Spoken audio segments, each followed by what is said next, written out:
December 20, 1943. High above Bremen, Germany, the sky is alive with gunfire.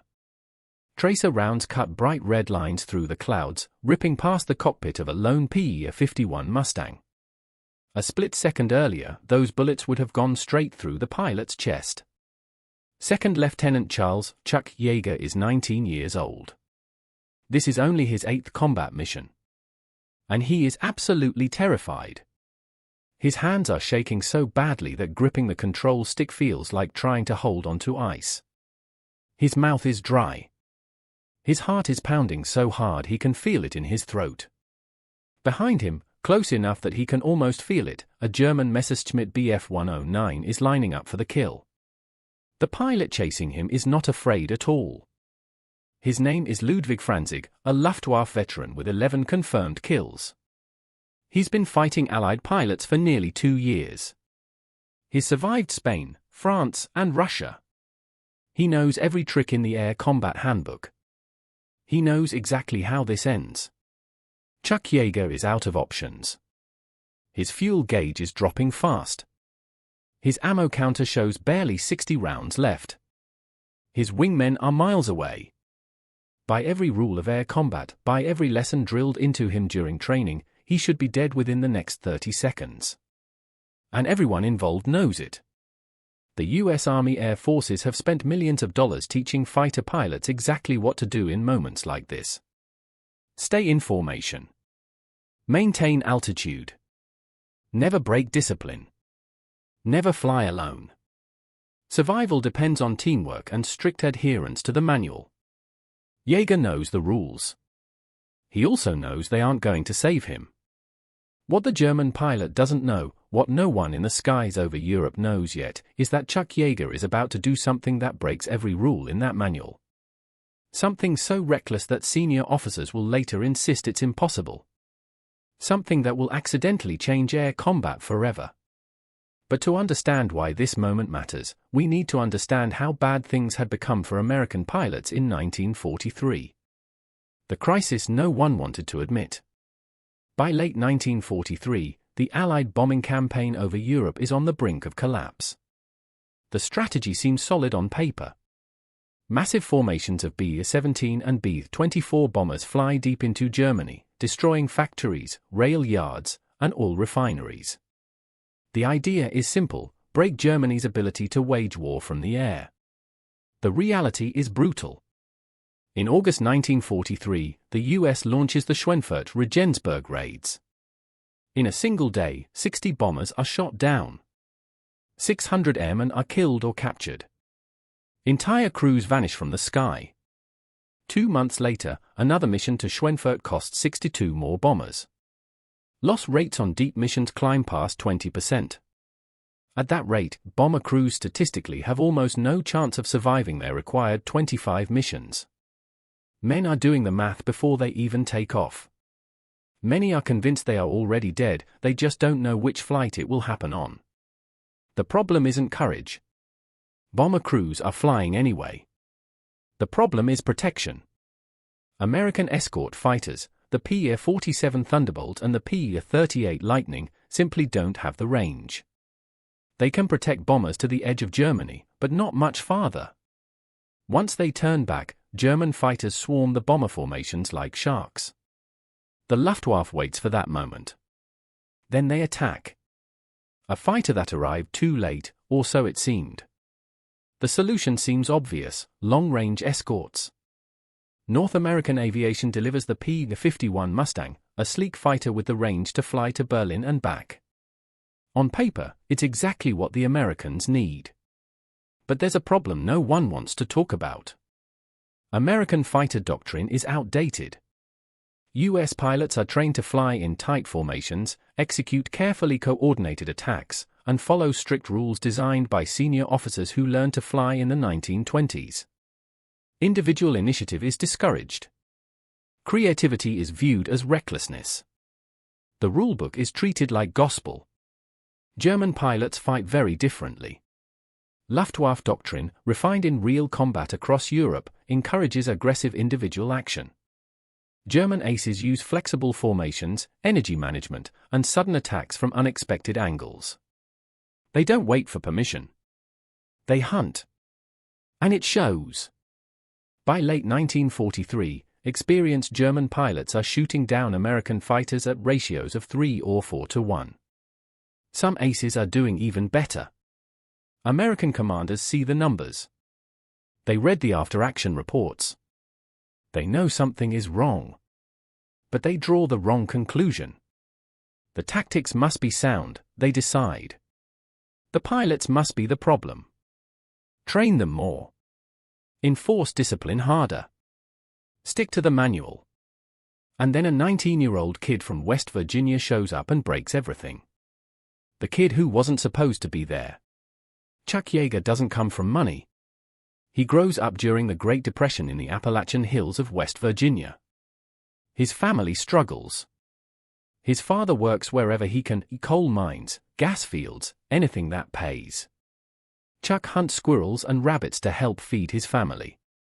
That's where he learns the skills that will later save his life. Patience. Focus. Hand-eye coordination. Exceptional eyesight. He can spot movement in trees at distances most people can't even see clearly. In 1941, Yeager joins the Army Air Forces, not as a pilot, but as a mechanic. He has no college degree. No flying experience. No connections. Just raw talent and a stubborn refusal to quit. When the Air Forces grow desperate for pilots in 1942, they open flight training to enlisted men. Many officers believe it's a mistake. Most enlisted recruits wash out. Yeager doesn't. Instructors notice something unusual. He seems to feel the airplane. His vision tests at 20/10, twice as sharp as normal. He spots other aircraft before anyone else. By early 1943, he earns his wings. By November, he's in England. By December, he's flying combat missions over Germany. And now, on his 8th mission, he is being hunted. 30 seconds from death. Back over Bremen, the German fighter fires again. Shells tear through the air, missing Yeager's canopy by inches. The Messerschmitt is closing fast, setting up for a perfect deflection shot, the kind that shreds engines and ends fights instantly. Everything Yeager was taught tells him to stay high, turn defensively, and try to reach friendly aircraft. Instead, he makes a decision that has nothing to do with doctrine.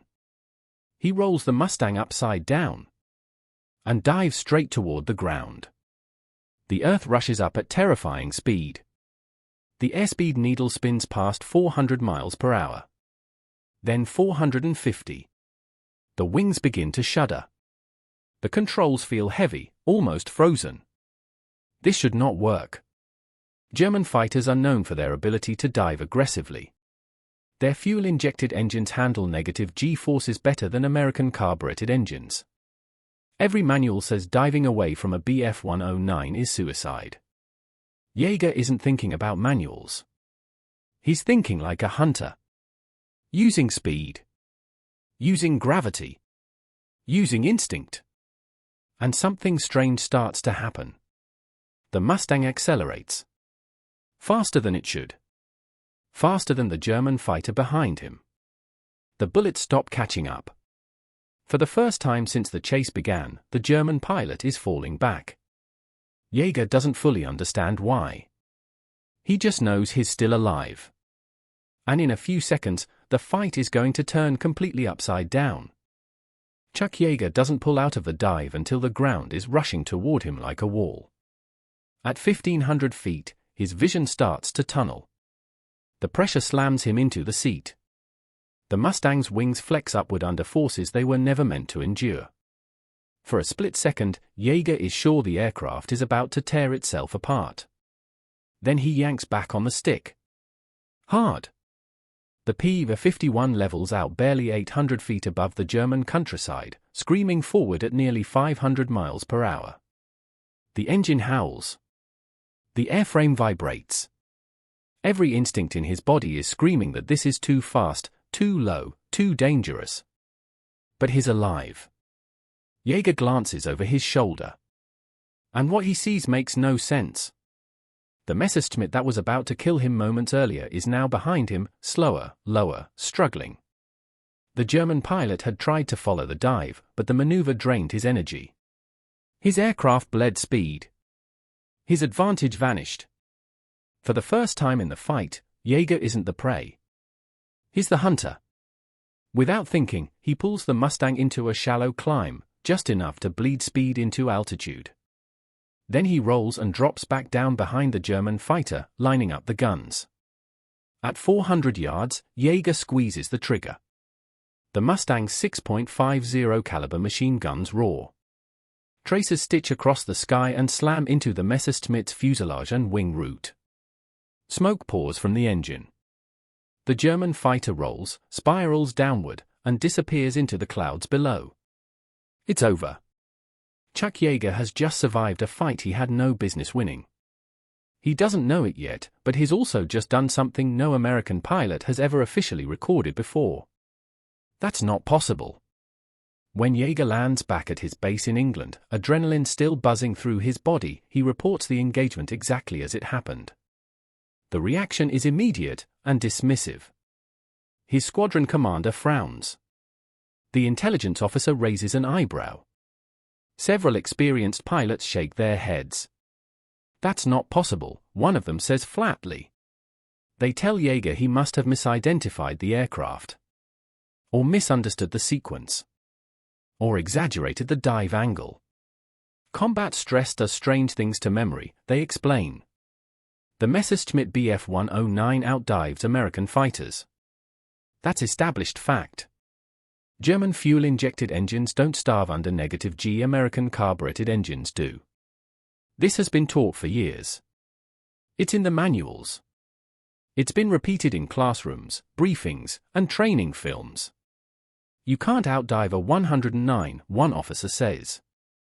Physics doesn't work that way. The gun camera footage doesn't help Yeager's case. The dive was too violent. The camera shakes wildly. Nothing clearly proves what happened. The report is quietly filed away. Case closed. Except it isn't. Other pilots start noticing. Over the next few weeks, something strange begins happening. Other Mustang pilots start telling similar stories.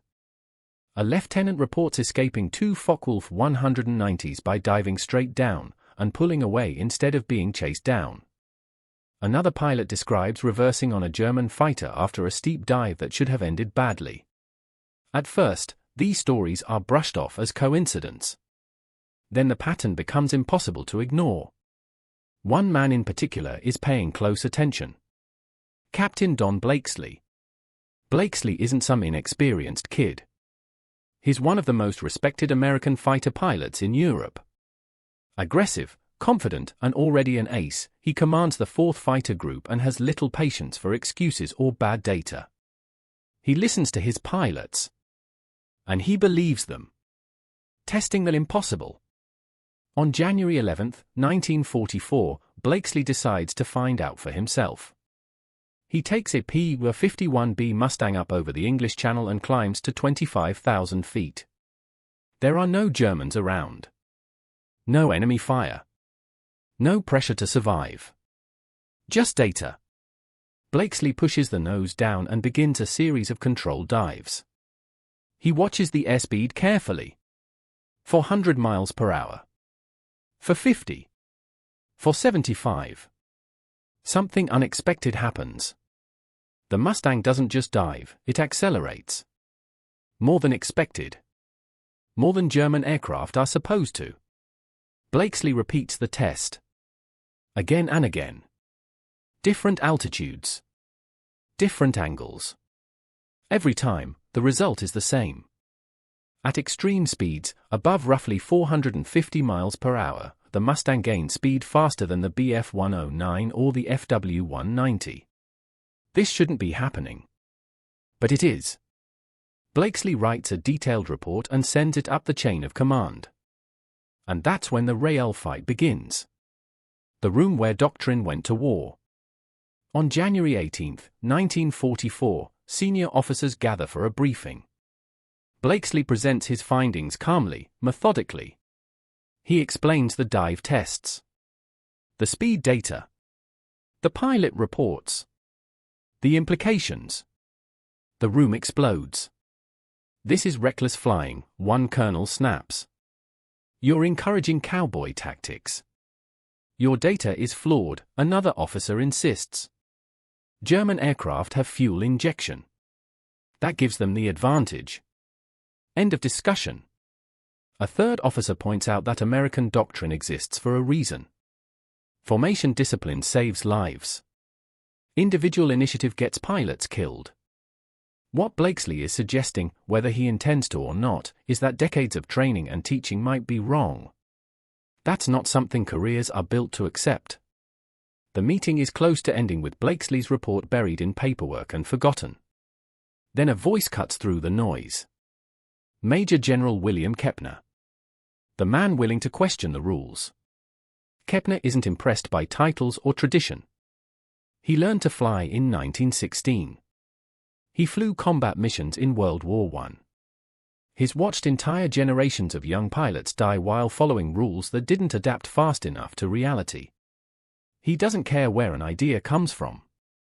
He cares whether it works. "I don't care if this contradicts everything we learned at tactical school," Kepner says. "I care about kill ratios."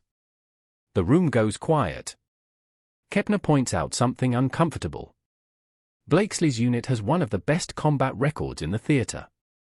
His pilots are surviving. They're winning. If they're breaking the rules and living, Kepner continues, then maybe our rules are wrong. He orders immediate, formal testing. No more dismissing reports. No more assumptions. Over the next 2 weeks, test pilots push Mustangs to their limits. They gather hard numbers. Charts. Speeds. Acceleration curves. The results confirm what Yeager stumbled into by accident. At very high speeds, the Mustang is a monster. The directive that changed everything. On February 3, 1944, Kepner issues a directive that quietly revolutionizes American air combat. Fighter pilots are authorized to use aggressive individual tactics. Formation discipline is no longer absolute. High-speed diving attacks are encouraged. Energy management, trading altitude for speed and back again, becomes not just acceptable, but recommended. The old guard is furious. But Kepner has the authority. And the war doesn't wait for consensus. The first real test. The new doctrine is tested almost immediately. On February 20, 1944, the 8th Air Force launches Big Week, a massive series of attacks aimed at crippling German aircraft production. Over 1,000 bombers pour into German airspace. This time, they're escorted by Mustangs flying under Kepner's new rules. American fighters don't just protect bombers anymore. They hunt. German pilots, used to predictable formations and cautious escorts, are caught off guard. Mustangs dive from unexpected angles at terrifying speeds, strike quickly, and zoom back to altitude before anyone can react. Loss ratios swing. Bombers start making it home. And Chuck Yeager, now more confident, more aggressive, and more deadly, is right in the middle of it. The kid who wasn't supposed to be there is becoming one of the most dangerous pilots in the sky. And the Luftwaffe is about to learn just how badly the balance of power has shifted. By early March 1944, something has changed in the skies over Europe. German pilots feel it first. They're veterans, men who survived years of combat, men who know instinctively when the balance of power shifts. And now, every time they climb to meet American bombers, the fight feels different. The Americans aren't where they're supposed to be anymore. They don't fly stiff formations. They don't wait patiently above the bombers. They don't react, they attack. And they attack fast. Berlin, March 1944. March 3, 1944. 300 American bombers are heading toward Berlin, the heart of the Reich. This is no routine mission. Berlin is defended by some of the Luftwaffe's best remaining fighter units, experienced pilots flying the newest versions of the Messerschmitt Bf 109 and Focke-Wulf 190. High above the bombers, at 28,000 feet, Chuck Yeager leads a flight of 4 P-51 Mustangs. He isn't 19 anymore, at least not in experience. In just a few months, he's become a different pilot. Calm. Focused. Confident in a way that only comes from surviving things you weren't supposed to survive. Below them, German fighters are climbing. Yeager spots them first. His eyesight, sharp as it was back in the hills of West Virginia, gives him a crucial advantage. 30 seconds. That's all he needs. The German formation is led by an ace, a man with dozens of kills, flying with total confidence. He believes he has the advantage. He believes the Americans will react the way they always have. They don't. Instead of staying high, Yeager rolls inverted and dives straight at them. Speed as a weapon. The Mustang accelerates like a dropped stone. The airspeed needle climbs past 500 miles per hour. The controls stiffen, nearly locking in place. The aircraft feels less like a plane and more like a missile. Yeager isn't diving away. He's diving into the fight. His wingman, Bud Anderson, follows without hesitation. The other two pilots stay high, providing cover, not rigid formation, but flexible teamwork. The German leader sees the Americans diving and assumes they are fleeing. That assumption costs him everything. At 600 miles per hour, Yeager pulls up underneath the German formation. The Mustangs come screaming out of nowhere, from below, from an angle no one expects. The German pilots never see them. Yeager fires a short burst. One Messerschmitt explodes. Bud Anderson fires seconds later. Another German fighter goes down in flames. The remaining aircraft break and dive away. The entire engagement lasts less than a minute. The bombers fly on untouched. A new kind of escort. This scene repeats again and again across the skies of Germany. American fighters don't just escort bombers anymore. They dominate the airspace. Instead of clinging to bomber formations defensively, Mustang pilots roam aggressively. They dive, strike, climb, and reposition with speed that German pilots can't match. The Luftwaffe's greatest strength, experience, starts working against them. German pilots are trained to expect predictable behavior. The Americans are no longer predictable. The numbers don't lie. The results are immediate and undeniable. In January 1944, before the new tactics take hold, American fighter units average a kill ratio of just over 2 to 1. By April, that number jumps past 4 to 1. By June, it climbs above 6 to 1. This isn't because American pilots suddenly became braver. It's because they finally started fighting the war that was actually happening, not the one described in outdated manuals. German losses mount rapidly. Experienced pilots, the irreplaceable core of the Luftwaffe, are being killed faster than Germany can replace them. And Germany knows it. Inside the German cockpits, surviving German pilots start writing about it. One ace records in his diary that American fighters now appear from impossible angles at terrifying speed. Another writes that the Mustangs seem to fall out of the sky. Fuel injection, once a major advantage, no longer matters. Speed matters. Energy matters. And the Americans have figured it out. Even the Luftwaffe's leadership sees the problem. Reports make their way up the chain. The Americans aren't just copying German tactics anymore, they're improving them. The skies over Germany are no longer safe. Yeager's reputation grows. For Chuck Yeager, the transformation is personal. His kill count rises steadily. His confidence grows. His fear, while never gone, becomes manageable. He's no longer just reacting. He's thinking ahead. Anticipating. Setting traps. Other pilots begin watching him closely. Listening when he speaks. Following when he leads. The kid with the Appalachian drawl is now one of the most respected pilots in the group. And the Luftwaffe notices him too. The fight that proved everything. On May 8, 1944, Yeager meets his toughest opponent yet. High above Brunswick, Germany, a German ace flying one of the newest Bf 109 variants spots Yeager and attacks from above. He has the altitude advantage. He has confidence. He expects Yeager to break away defensively. Instead, Yeager turns into him. The two fighters pass head-on, guns blazing. Both miss. The German pilot expects Yeager to climb away. Instead, Yeager dives. Nearly vertical. Again. The German follows, convinced his aircraft can handle it. At over 500 miles per hour, Yeager pulls out and reverses. The German pilot tries to follow, but the G-forces are too much. His vision grays out.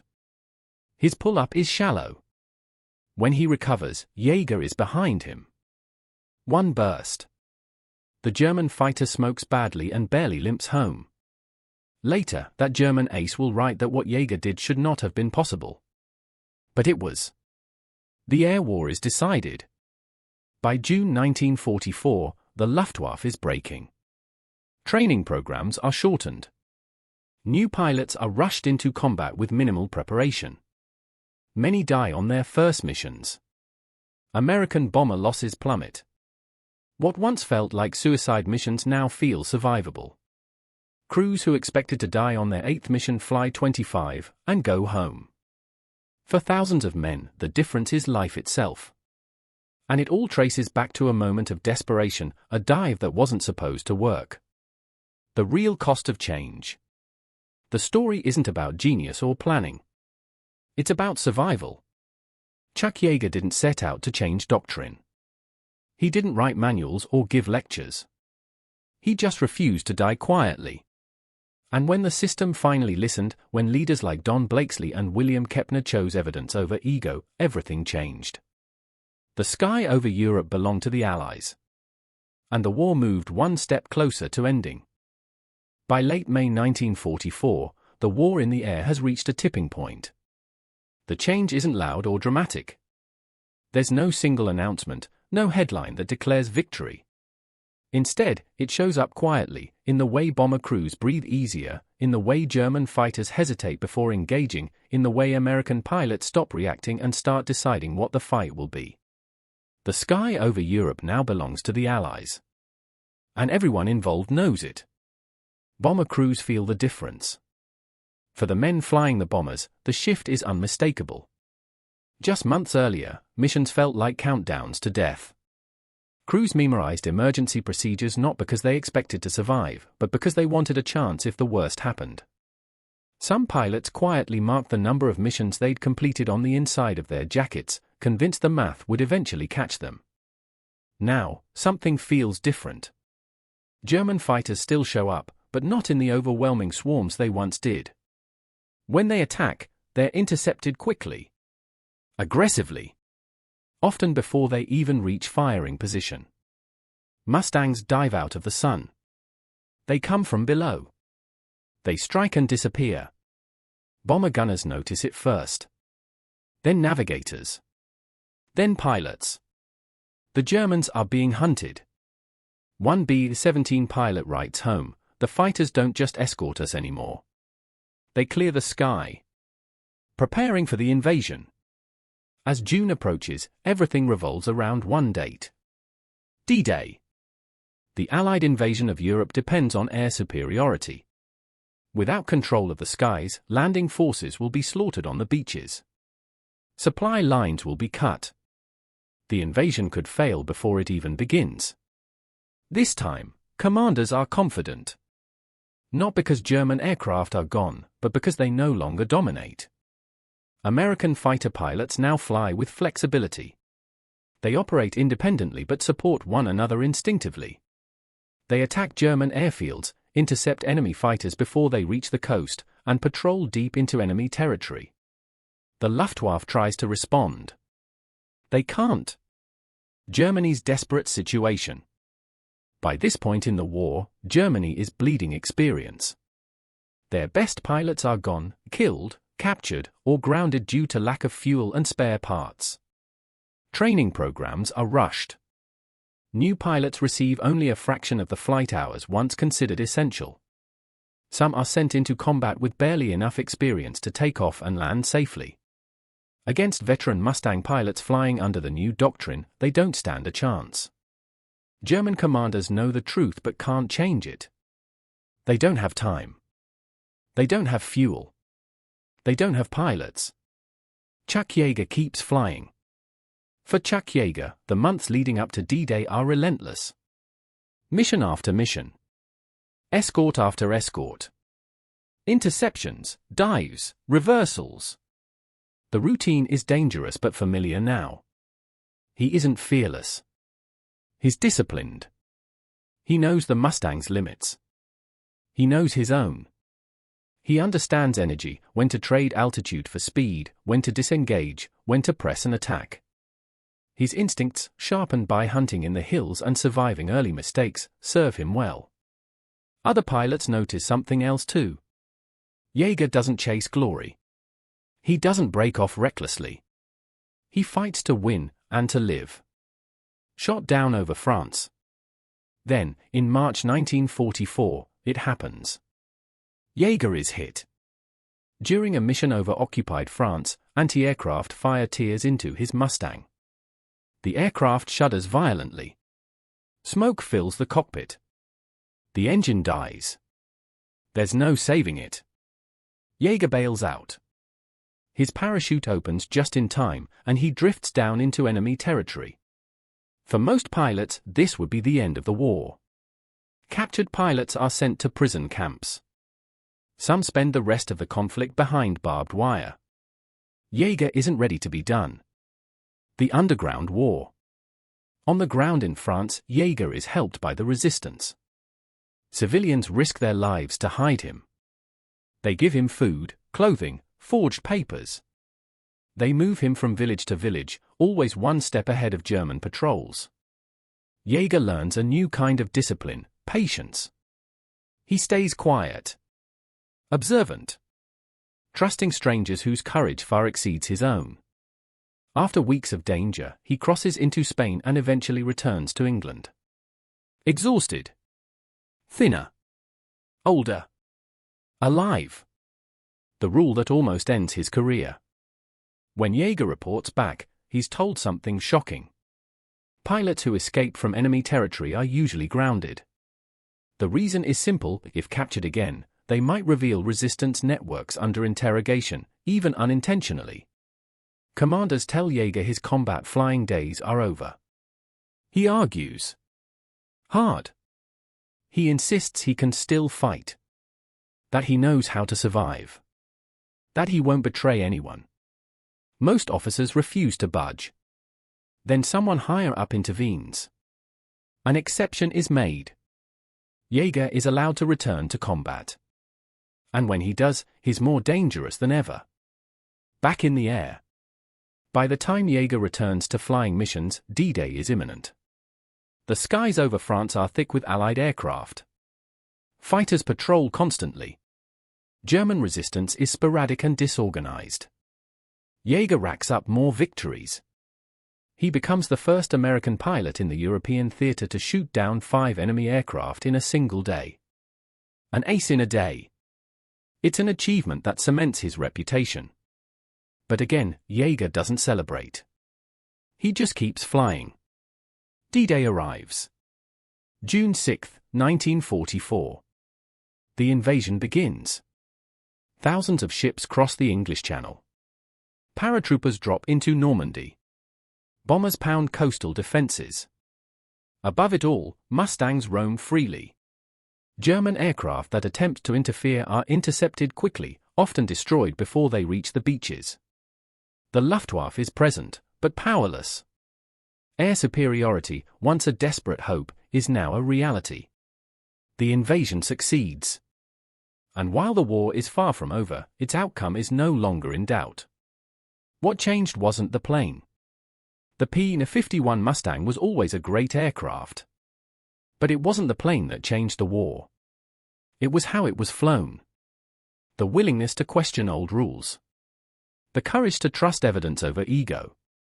The leadership to let pilots adapt instead of forcing them into outdated boxes. And at the center of it all was a kid who dove when he was told never to dive.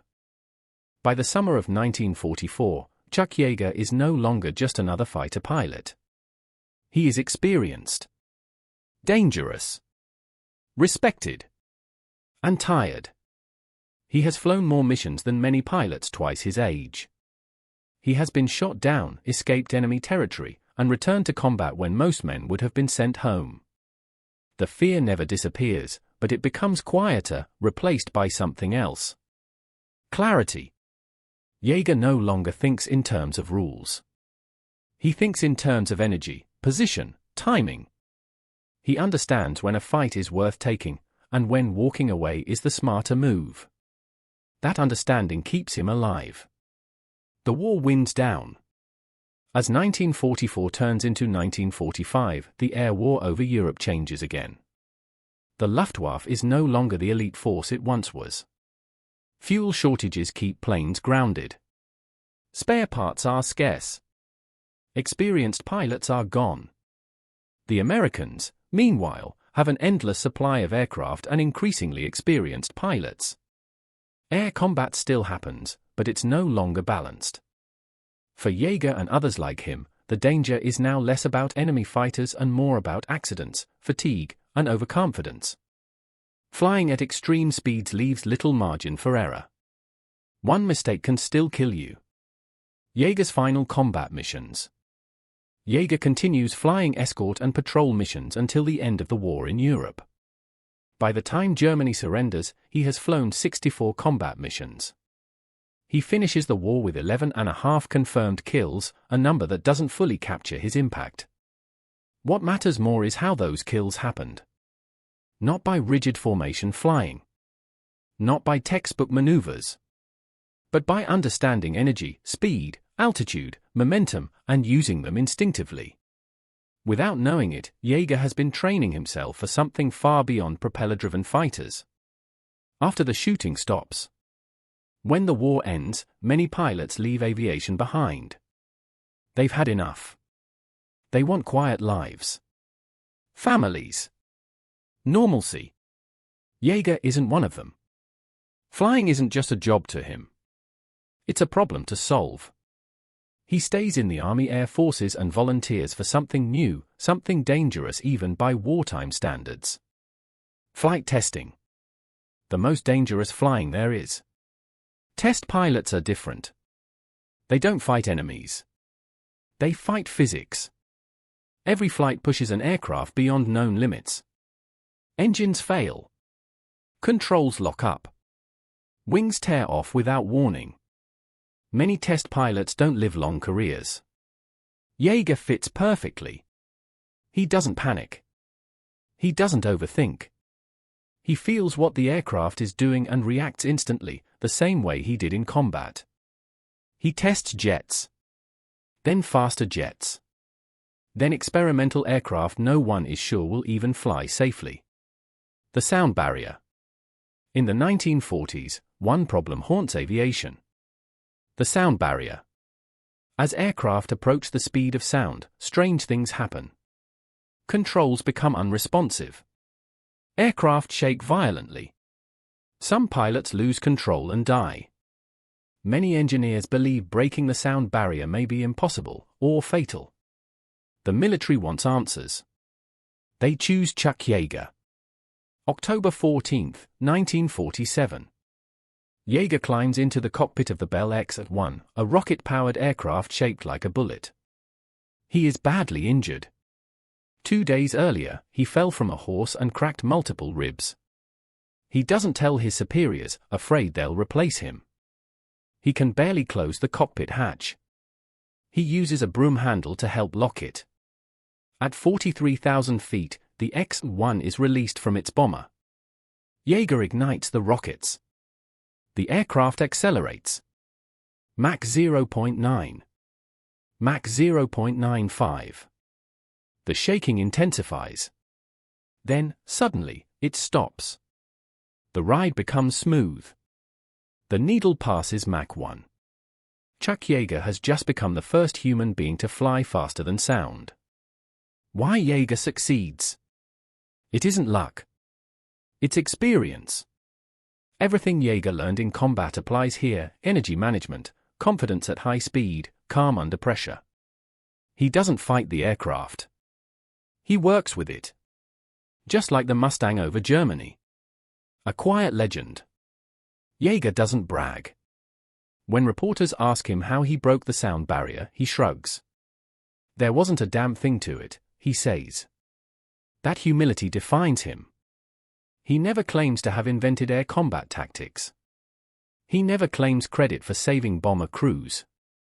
He never says he changed history. He insists he was just doing his job. The real impact. Years later, a former bomber pilot tracks Yeager down at an air show. The man flew 30 missions over Germany. He tells Yeager something that stops him cold. Based on the loss rates in 1943, my crew should have been shot down on our 8th mission, the man says. We flew 22 more. My kids exist because pilots like you figured out how to keep us alive. Yeager doesn't know what to say. He just nods. The end of the story, almost. Chuck Yeager retires as a general in 1975. He lives a long life. When he dies in December 2020 at age 97, headlines focus on the sound barrier. They mention his fame. They mention the X-1. But they don't mention the dive. They don't mention the moment over Germany when a scared 19-year-old broke every rule because following them meant dying. They don't mention that one act of instinct changed how fighter pilots fly, even today. Long after the war ends, long after the guns fall silent, the true impact of Chuck Yeager's 8th mission becomes clear. Not in medals. Not in headlines. But in how pilots are trained, and how organizations learn, or fail to learn, from reality. What the manuals never taught. Every modern fighter pilot learns the same core idea within their first weeks of training. Energy is life. Speed is altitude. Altitude is time. You trade one for the other. You never waste either.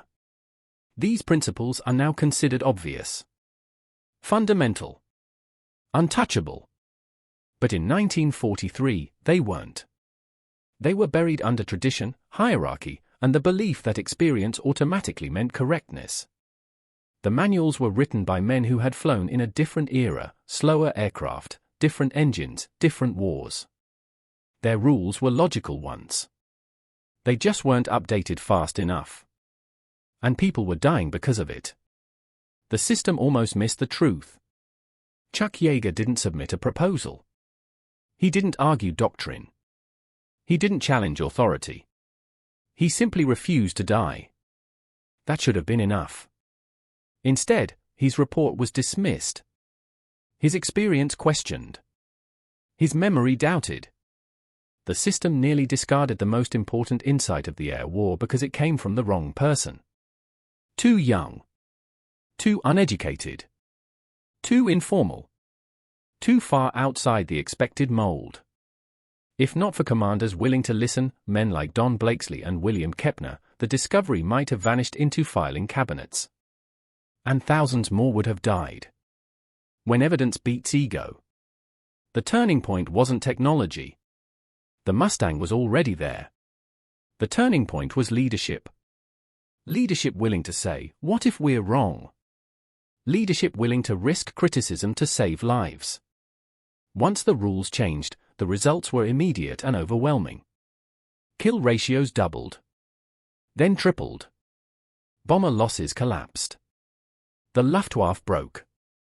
Not because German pilots suddenly became worse, but because American pilots finally stopped flying the war they were trained for and started flying the war that actually existed. A legacy beyond World War II. The tactics born in desperation over Germany didn't end with propeller-driven fighters. They shaped everything that followed. Jet combat. Supersonic flight. Modern air doctrine. Every time a fighter pilot today trades altitude for speed.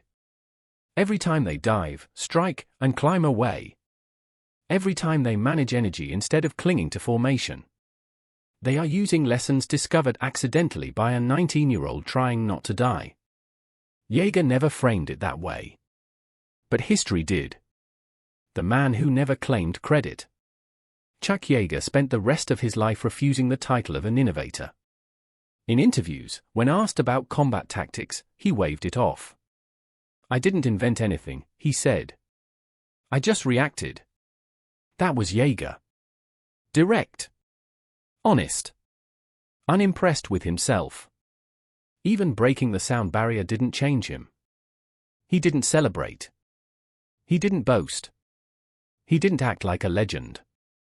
To him, flying was always about understanding what the aircraft wanted to do and working with it instead of against it.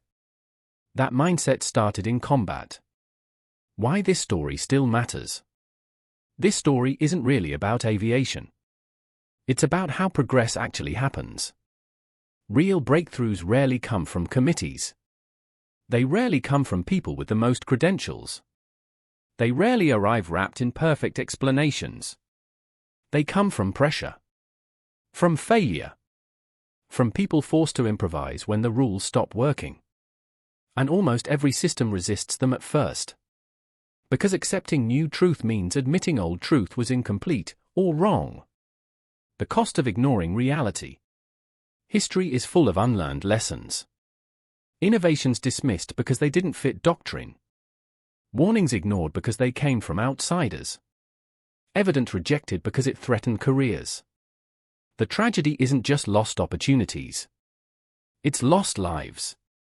World War II showed, brutally, what happens when organizations cling to tradition instead of adapting to evidence. Chuck Yeager's story is one of the rare times the system listened in time. The quiet end of a loud life.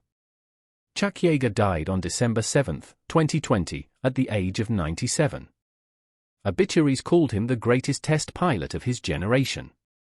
They mentioned the Bell X-1. They mentioned Mach 1. They mentioned history. Most didn't mention the dive. The moment when fear, instinct, and speed rewrote the rules of air combat. The moment when a teenager from West Virginia proved that sometimes the most dangerous thing you can do is follow the rules when they no longer reflect reality. The lesson he left behind. The next time someone tells you something can't be done because that's not how it's done. Remember the scared 19-year-old who dove when everyone said diving meant death. Remember that innovation often looks like recklessness before it looks like wisdom. And remember that sometimes, not knowing what's impossible is exactly what allows progress to happen. Chuck Yeager didn't set out to change history. He just wanted to live. And in doing so, he saved countless others.